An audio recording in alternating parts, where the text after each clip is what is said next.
Well, hello there, and welcome back to Royalty USA. I am James Carter, and I am so glad you found your way here today. Because, honey, if you missed what happened in Washington yesterday, you missed something that none of us are going to forget for the rest of our lives. I mean it. Yesterday was one of those days that you call your sister about. One of those days where you turn off the television after it is all over, and you just sit there for a moment and think, now that was something truly special. That was history. Real, honest to goodness, spine-tingling history, happening right there on American soil. And I want to sit down with you today and talk about every single beautiful moment of it, because you deserve to hear it told, with the love and the warmth and the excitement that it deserves. So pour yourself a cup of something warm, get comfortable in your favorite chair, and let us talk about King Charles III coming to America. Now, first, let me just set the scene for you because context matters and I want you to feel like you were right there in that room. King Charles and his beloved Queen Camilla landed in the United States as part of what is being called a historic state visit. And the reason for the timing of this visit is just gorgeous when you think about it. America is celebrating 250 years since the Declaration of Independence. 250 years. And here comes the King of England, the very nation that America broke away from all those centuries ago, coming to Washington to stand before our Congress and celebrate that anniversary right alongside us. If that is not the most remarkable full circle moment in the history of two great nations, I truly do not know what is. Think about that for just a second. 250 years ago, we were at war with Britain. We were fighting for our freedom, our dignity, our right to govern ourselves. Men were dying in fields and forests for the idea that America should belong to Americans. And now, in 2026, the King of Great Britain walks into the United States Capitol, stands before our lawmakers, and is welcomed with standing ovation after standing ovation. That is not just politics, friends. That is the long and beautiful arc of history bending toward friendship. And I think that is worth getting a little emotional about. King Charles arrived at the Capitol building just after 3 o'clock in the afternoon on April the 28th. He was escorted by a bipartisan group of senators and representatives, Republicans and Democrats walking side by side, which these days feels like a small miracle, all on its own. And when he and Queen Camilla stepped into that chamber, the whole room rose to its feet. Every single person in that hall stood up and applauded. And, when you see something like that, when you see a room full of people who spend most of their days arguing with each other suddenly united in one moment of genuine respect and admiration, it does something to your heart. It really, truly does. Now let me tell you about the speech itself, because King Charles did not come all the way across the Atlantic Ocean to give a polite little wave and say a few nice things and go home. No, no, no.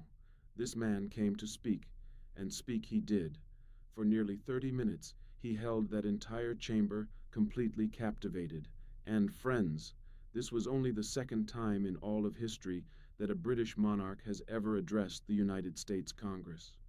The first time was back in 1991, when his mother, the late and so deeply beloved Queen Elizabeth II, stood in that very same room. Charles mentioned her during his speech yesterday, and I will tell you right now, that moment hit me right in the chest. Because so many of us love Queen Elizabeth. We grew up watching her. We followed her life and her reign for decades. And to hear her son, now the king himself, standing in that same place she once stood, honoring her memory in front of all of America, that was a moment I will not forget. He opened his remarks with a little bit of that famous British wit that we Americans all secretly adore. He quoted Oscar Wilde, of all people, saying that Britain and America have really everything in common nowadays, except, of course, the language. And the whole room laughed. Even the most serious-faced senators cracked a smile. That is the thing about King Charles that I think surprises people who do not follow him closely. He has a genuine sense of humor, a real one, not a performed one, and it puts people at ease immediately. And then he said something that I keep turning over in my mind, because it is just so true and so quietly extraordinary. He said that he is the 19th in the royal line of sovereigns to study, with daily attention, the affairs of America. The 19th. Think about that. For 250 years, British monarchs have been watching America, paying attention to America, caring deeply about what happens here. We have never truly been strangers to one another, not really, even when we were on opposite sides of a battlefield.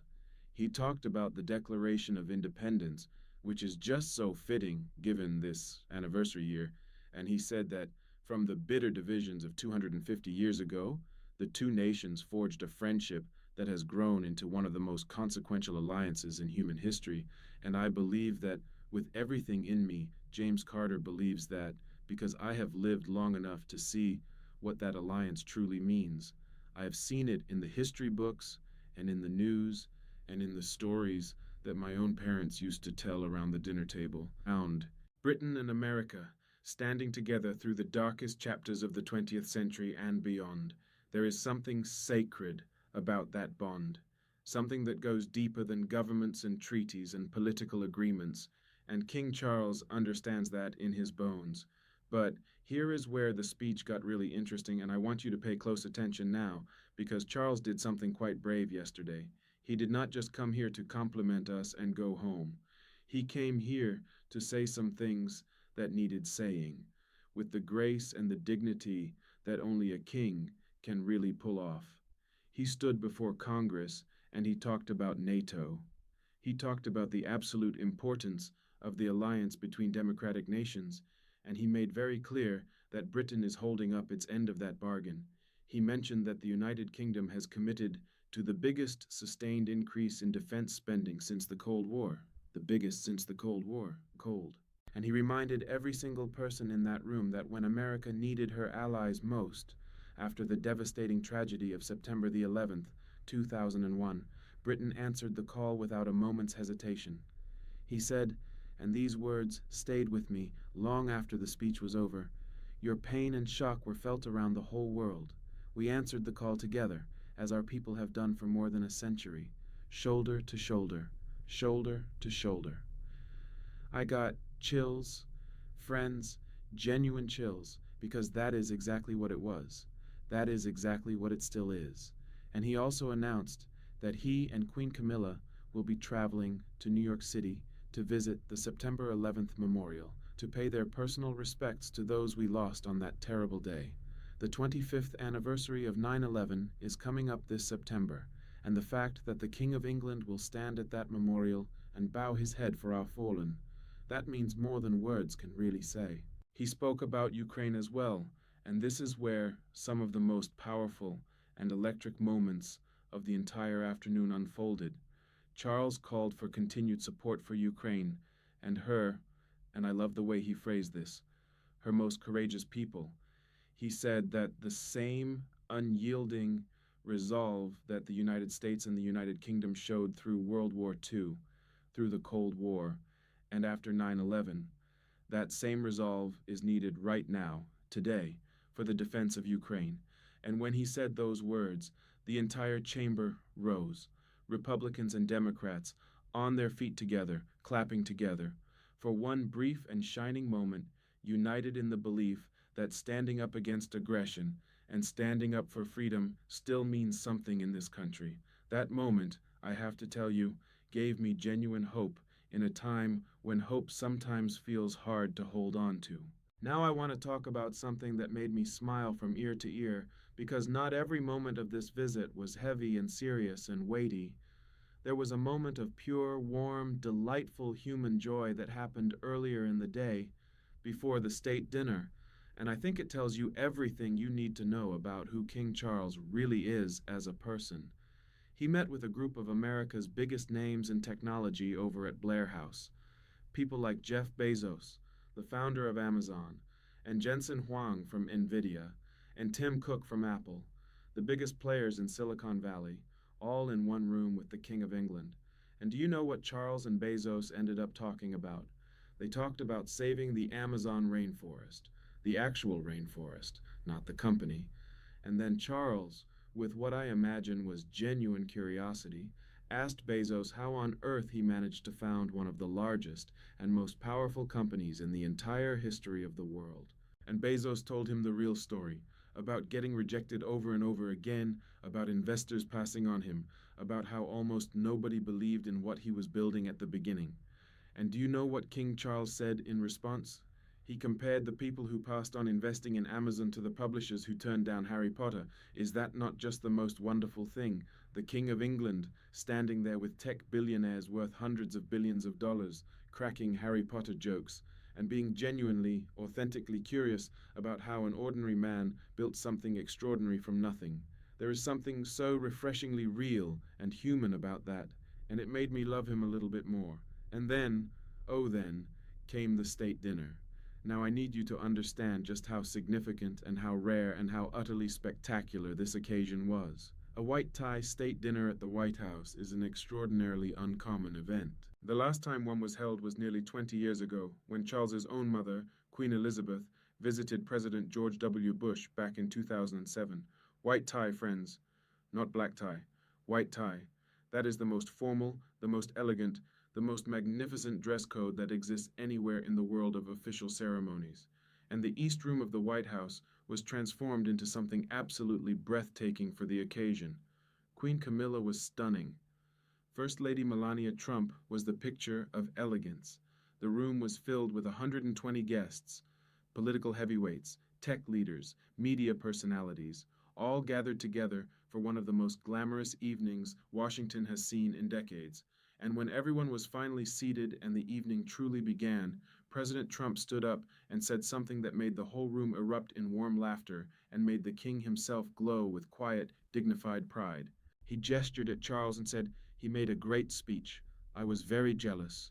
And King Charles smiled that gentle, composed smile of his, and in that single moment you could feel the genuine warmth between these two very different men who nevertheless found real common ground in their deep love of their respective nations and their sincere respect for one another. Earlier that morning, Trump had welcomed Charles on the south lawn of the White House with a wonderful speech celebrating the relationship between America and Britain.